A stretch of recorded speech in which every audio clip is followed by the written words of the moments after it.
Everyone, आज हम next topic discuss करेंगे that is threo and erythro nomenclature.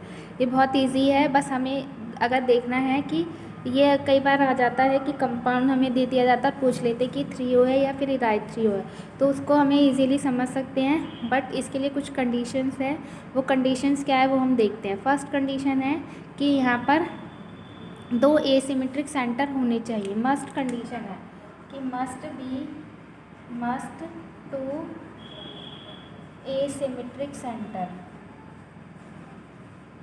कि दो हमारे कायरल कार्बन होने चाहिए। जैसे कि अगर हम कायरल कार्बन सभी को पता है, जिसमें ऐसा कार्बन जिसके साथ 4 different carbon attach, 4 different groups attach हो। ओके, सेकंड कंडीशन है कि ये जो हमारा होता है बेसिकली ये शुगर केमिस्ट्री में ही हम देखते हैं। जैसे कि अगर मैं बोलूँ कि ओके, तो नेक्स्ट कंडीशन हम बोलेंगे कि जो फिशर, ये जो थ्रियो और इराइथ्रियो है, ये बेसिकली हमारी फिशर के लिए ही देखते हैं। फिशर रिप्रेजेंटेशन में ही हम थ्रियो और इराइथ्रियो को देखते हैं। हम जैसे एक एग्जांपल ले लेते हैं इस तरीके से। आर, ये मेरे पास आर क्या है, एल्काइल ग्रुप है कोई भी, और आर डैश है ए बी बी। इस तरीके से हमें गिवन होगा कोई भी कंपाउंड, ठीक है। तो ये जो आर है एल्काइल ग्रुप है, और ये भी क्या है, हमारे कार्बन होते हैं। ओके, ये कार्बन है, ये कार्बन है। तो अगर हम देखें तो जो इसमें सबसे इम्पॉर्टेंट बात ये है कि जो maximum number of carbon atom should be on the vertical line. हमारा क्या होने चाहिए, वर्टिकल लाइन पे होने चाहिए। अगर मैं इस आर डैश को यहाँ पर रख दूँ, तो कहाँ पर आ चला गया, ये हॉरिजॉन्टल लाइन पे। तब मुझे इसे कन्वर्ट करना पड़ेगा, कन्वर्ट करके इसे आर डैश को कहाँ पर लाना पड़ेगा, वर्टिकल लाइन पे। तब हम इराइथ्रियो और थ्रियो की बात करेंगे, अदरवाइज हम थ्रियो और इराइथ्रियो हम डिटरमिन नहीं कर सकते। जैसे एक एग्जांपल लेते हैं, जैसे हमने ये एग्जांपल लिए, पहले हम ये देख लेते थ्रियो और इराइथ्रियो क्या होते हैं। जब हमारे पास इस तरीके का कंपाउंड हो और दो सेम ग्रुप सेम साइड हुए, तो ये हमारा हो जाता है इराइथ्रियो। और अगर हमारे दो ग्रुप अपोजिट साइड में हो, जैसे ए क्या है, सेम ग्रुप्स है लेकिन अपोजिट साइड में है, बी सेम ग्रुप है लेकिन अपोजिट साइड में है, तो ये हमारा हो जाता है थ्रियो। ओके, तो इस तरीके से हम बोल सकते हैं इराइथ्रियो और थ्रियो क्या होते हैं, जब हमारे किस तरीके से हो, जब सेम ग्रुप या तो सेम साइड हो या फिर अपोजिट साइड हो। अब हम एक ऐसा एग्जांपल लेते हैं जिसमें हमारे अगर मान लो इस तरीके की कंडीशन नहीं गिवन, तो हम उसको किस तरीके से रोटेट करके इराइथ्रियो और थ्रियो देख सकते हैं। मेरे पास ये एक एग्जांपल है, आप देख सकते हैं कि ये पहले तो कंडीशन क्या थी कि जो maximum number of carbon should be on the vertical line. तो ये कार्बन है, ये तो हमारा हॉरिजॉन्टल लाइन पे आ गया, तो इसे मुझे क्या करना पड़ेगा, रोटेट करके इन द वर्टिकल प्लेन में लाना पड़ेगा। अब देखो किस तरीके से हम रोटेट करते हैं, तो इस तरीके से इसमें रोटेशन होती है। ये इस ग्रुप को मुझे यहाँ पर लेके आना है, तो मैं इसको एरो ऐसे दिखा देती हूँ, ठीक है। फिर इसको यहाँ पर लाना है इस तरीके से, और इस ग्रुप को हम जब ये यहाँ पर चला जाएगा तो ये ऑटोमेटिकली यहाँ आ जाएगा, और ये इस तरीके से यहाँ पर आ जाएगा, ठीक है। तो अब देखो किस तरीके से हम लिख सकते हैं, CH3 यहाँ आ जाएगा, OH मेरा यहाँ पर आ जाएगा लेफ़्ट साइड में, और हमारा H राइट साइड में चला जाएगा। और ये इसमें तो हमें कोई चेंज करने की ज़रूरत नहीं है, तो ये एज इट इज़ रह जाएगा, ठीक है। तो अब देखो, देखने में हमें पहले क्या लग रहा था, इराइथ्रियो होना चाहिए था, लेकिन अगर हम डायरेक्ट इराइथ्रियो लगा देते तो ये गलत हो जाता। तो इसलिए अब हमारा ये क्या हो जाएगा, देखो दो सेम ग्रुप अपोजिट साइड हो गए, तो ये हमारा क्या हो जाएगा, थ्रियो इसका राइट आंसर होगा। ओके, तो इस तरीके से हम कैलकुलेट कर सकते हैं। और अगर हमारा maximum number of carbon vertical line पे, तो हमें कोई नीड नहीं है रोटेट करने की, हम डायरेक्ट कर सकते हैं। ओके, अब देखो जैसे कई बार हमें ऐसे ना दे करके इस तरीके से कंपाउंड दे देता है,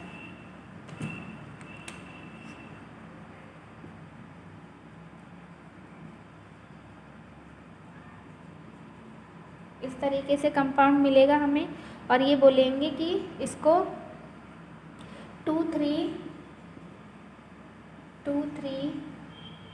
डाइब्रोमोब्यूटेन, इसका नाम यही हो जाएगा, नंबरिंग 1 2 3 4। तो 2 3 पे ब्रोमो है तो 2 3 डाइब्रोमो, और 4 कार्बन है तो ब्यूटेन। ठीक है, तो इस तरीके से हम अरेंज कर सकते हैं इसको 3O में भी और इरीथ्रियो में भी।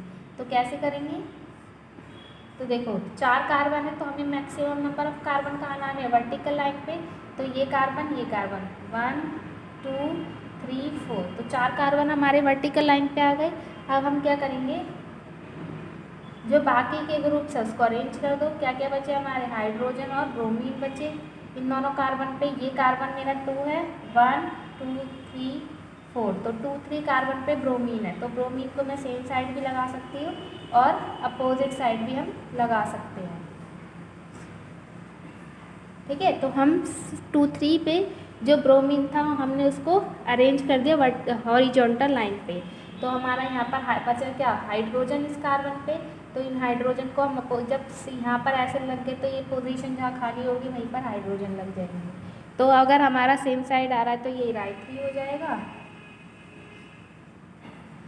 और ये हमारा 3 हो जाएगा। ओके, तो ये छोटा सा ही नोमेनक्लेचर है, इसमें कोई ज़्यादा समझने वाली बात नहीं है। अब हमारा जो इराइथ्री और 3O नोमेनक्लेचर फिनिश हो गया। अब हम देखते हैं next topic, that is EEZ nomenclature, जो कि बहुत ही इंपॉर्टेंट है।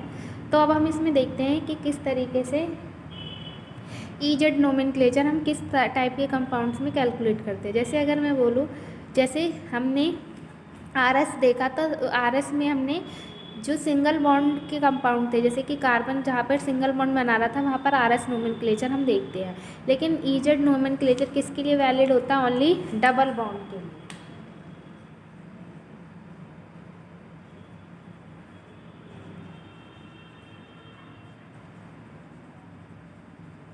ऐसे कंपाउंड जहाँ पर डबल बॉन्ड होते हैं जिसमें, उसके लिए हम ईजेड नोमेनक्लेचर देखते हैं। ओके, अब ईजेड क्या रिप्रेजेंट करता है, ई हमें बताता है एंटीगन, ई रिप्रेजेंट एंटीगन और जेड रिप्रेजेंट जुसामन। ठीक है, तो ये हमारे क्या हैं, लैटिन वर्ड्स हैं। इनका बेसिकली मीनिंग होता है, एंटीगन का मतलब होता है अपोजिट साइड और जुसामन का मतलब होता है सेम साइड।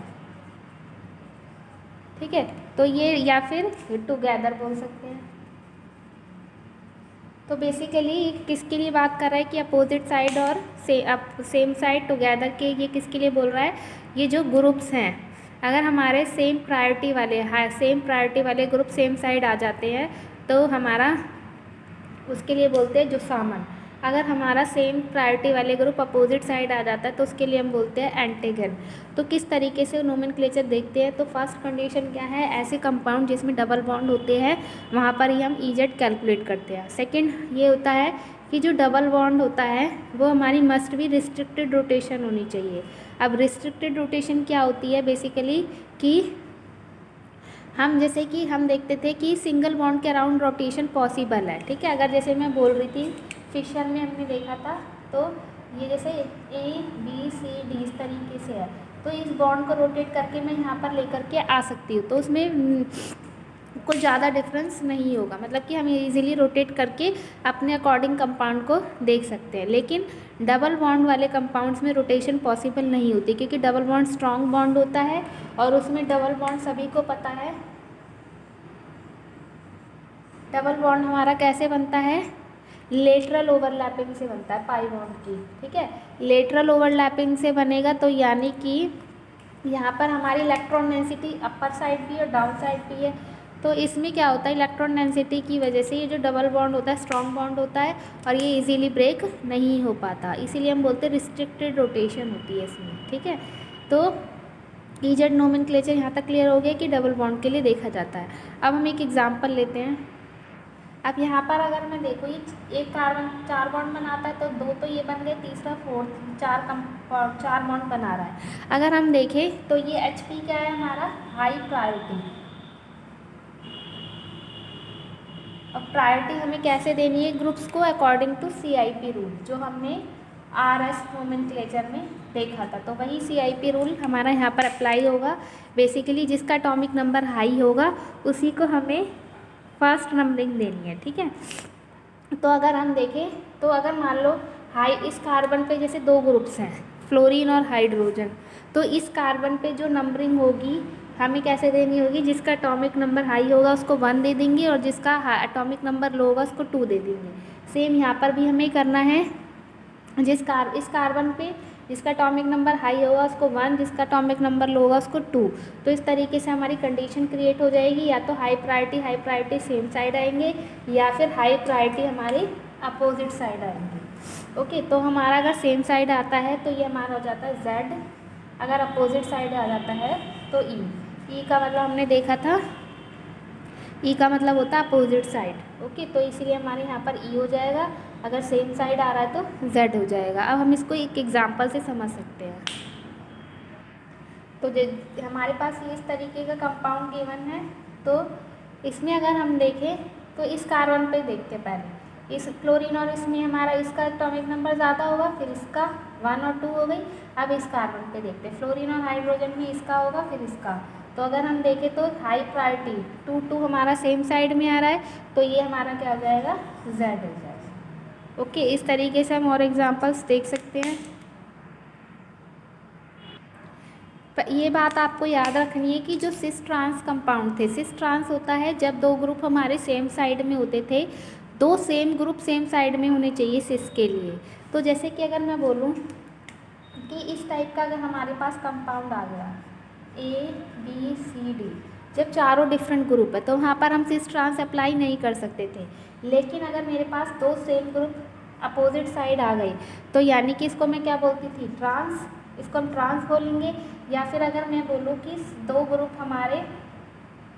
2 सेम ग्रुप हमारे सेम साइड आ गए तो वो हमारा क्या हो जाता था, सिस। तो सिस ट्रांस हमारा वहीं पर अप्लीकेबल था जहाँ पर 2 सेम ग्रुप होने ज़रूरी है। लेकिन इसी की वजह से हमारा ये नोमेनक्लेचर ज़्यादा कंपाउंड्स में अप्लाई नहीं हो पाया, क्योंकि हर कंपाउंड में 2 सेम ग्रुप नहीं प्रेजेंट होते थे, जिसकी वजह से हमारा EZ नोमेनक्लेचर आया। तो ये लिमिटेशंस थी हमारी सिस ट्रांस नोमेनक्लेचर की। तो EZ नोमेनक्लेचर हमारा किसी भी टाइप के कंपाउंड में अप्लाई कर सकते हैं, चाहे 2 ग्रुप सेम हो, चाहे 3 ग्रुप, चाहे एक भी ग्रुप सेम ना हो, क्योंकि वहाँ पर हमारा ग्रुप सेम होने से नहीं होता, वहाँ पर प्रायोरिटी की वजह से हम EZ नोमेनक्लेचर रूल अप्लाई करते हैं। जैसे कि अगर मैं देखूँ यहाँ पर इस कार्बन पे अगर हम देखें, ये कार्बन है, इसमें फर्स्ट नंबरिंग इसकी हो जाएगी, सेकेंड ये अकॉर्डिंग टू CIP रूल। तो फर्स्ट ये हो जाएगी, ये सेकेंड। तो अगर हम देखें तो हाई प्रायोरिटी हमारा कहाँ आ रहा है, अपोजिट साइड आ रहा है, तो ये हमारा क्या हो जाएगा, E हो जाएगा। ओके, तो यहाँ पर हमारा बेसिकली प्रायोरिटी पे डिपेंड करता है। देखो कई बार हमें इस तरीके के कंपाउंड गिवन होते हैं। ओके, तो हमें इसमें देखना होगा EZ कैसे करेंगे। तो ये भी बेसिकली हमारा कुछ नहीं है, ये हमारा एक एल्कीन था, ये एल्कीन था, ये 3 एल्कीन थे, इनको हमने कंबाइन कर दिया और अब हमें EZ इसमें नोमेनक्लेचर रूल लगाना है। तो हम इसको कैसे देखेंगे, तो फर्स्ट हमारा ये हो गया, पहले हम इसको देखेंगे। ओके, इस कार्बन के लिए एक ग्रुप ये है, इसके लिए एक ग्रुप पूरा ये हो गया। तो अगर हम इसमें अप्लाई करें EZ नोमेनक्लेचर, तो पहले इस पर देखते हैं। फर्स्ट हमारा इसको जाएगा, सेकेंड यहाँ पर जाएगी नंबरिंग, इसी तरीके से फर्स्ट क्लोरीन को जाएगा, क्योंकि यहाँ पर कार्बन है तो सेकेंड यहाँ हो जाएगा। तो सेम प्रायोरिटी वाले हमारे क्या है, अपोजिट साइड है, तो इसका हो जाएगा E। ओके, तो यहाँ पर हमारा E हो रहा है। इसी तरीके से हम इस कार्बन को देखेंगे, इस कार्बन को कुछ नहीं है तो यहाँ पर हाइड्रोजन होगा। ये अंडरस्टूड सी बात है कि कार्बन 4 बॉन्ड बनाता है, तो अगर कुछ भी नहीं दिया है तो यहाँ पर हाइड्रोजन प्रेजेंट होगा। तो इस कार्बन पे अगर हम देखें तो यहाँ PH है और यहाँ पर C डबल बॉन्ड C है, तो जाहिर सी बात है हमारा किस तरीके से हो जाएगा। पहले इस कार्बन को देख लेते हैं, यहाँ पर हाइड्रोजन है, इसकी प्रायोरिटी तो लो ही होगी और ये 1 हो जाएगा। ओके, अब हम इस कार्बन को देखते हैं। इस कार्बन में यहाँ पर जाते तो कार्बन है, PH को अगर हम खोल के लिखते तो इसी तरीके से लिखेंगे, फिनाइल C6H5, तो ये भी कार्बन आया। फिर हम यहाँ पर गए तो यहाँ क्लोरीन आ गया, जबकि यहाँ पर हमारा दूसरा कार्बन आएगा या फिर हाइड्रोजन आएगा, तो जिसकी वजह से हमारी प्रायोरिटी क्लोरीन का ज़्यादा हो जाएगी, एटॉमिक नंबर क्लोरीन का ज़्यादा होता है। तो नंबरिंग इसको 1 देंगे, इसको 2 देंगे। ये हमें बहुत वाइजली नंबरिंग करनी है, इसी में हमारी बहुत एरर होती है। ओके, तो जब सेम प्रायोरिटी वाले सेम साइड आ गए तो Z हो जाएगा। इसी तरीके से अब हम इसको देखते हैं, इस वाले में यहाँ कुछ नहीं है तो क्या हो जाएंगे, हाइड्रोजन हो जाएंगे। ओके, तो इसमें अगर हम देखें तो यहाँ पर क्या है, इसी को नंबरिंग 1 जाएगी, ये 2 हो जाएगा, यहाँ पर 1, यहाँ पर 2, तो ये हमारा Z हो जाएगा। ओके, तो इस तरीके से हम EZ नोमेनक्लेचर कर सकते हैं। इसी तरीके से एक दो कंपाउंड और देख लेते हैं। अब हमारे पास ये नेक्स्ट कंपाउंड दिया हुआ है, इसमें भी हमसे पूछा है EZ बताओ। तो EZ जाहिर सी बात है जहाँ पर डबल बॉन्ड होगा वहीं पर निकलेगा। तो डबल बॉन्ड हमारा एक यहाँ पर है और एक यहाँ पर है, तो यहीं पर ही हमारा EZ नोमेनक्लेचर कैलकुलेट होगा। अब हम देखते हैं इस वाले डबल बॉन्ड को, इसको मैं ऐसे भी लिख सकती हूँ, है ना। तो अगर मैं इसको ऐसे लिखूँ तो बेसिकली हमारा ये बन जाएगा, और 4 इस पर यहाँ पर कुछ नहीं है तो ये हाइड्रोजन हो जाएगा। तो अब अगर हम नंबरिंग करें तो ये बेसिकली कुछ नहीं है, ये CH3 है, ये CH2 है, ये CH3 है, ये इथाइल ग्रुप हो गया, ये मिथाइल।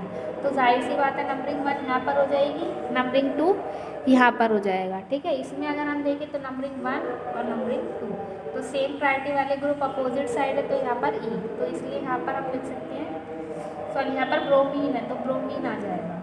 ओके, तो ब्रोमीन को नंबरिंग 1 करेंगे और ये 2, तो हमारा से तो ये Z हो जाएगा बेसिकली। ठीक है, तो ये हमारा Z हो गया है। अब हम इसी तरीके से इस वाले कार्बन पे देखते हैं। यहाँ पर इसमें अगर हम देखेंगे तो ये कुछ नहीं है तो हाइड्रोजन हो जाएगा, यहाँ पर कुछ नहीं है तो हाइड्रोजन, तो जाहिर सी बात है 1 इसको 2 इसको 1 इसको 2 इसको, तो ये हमारा E हो जाएगा। ठीक है, तो आप इसको डायरेक्ट ऐसे भी देख सकते हैं।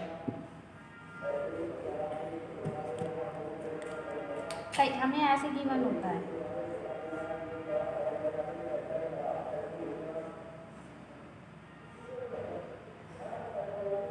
ऐसे गिवन होगा।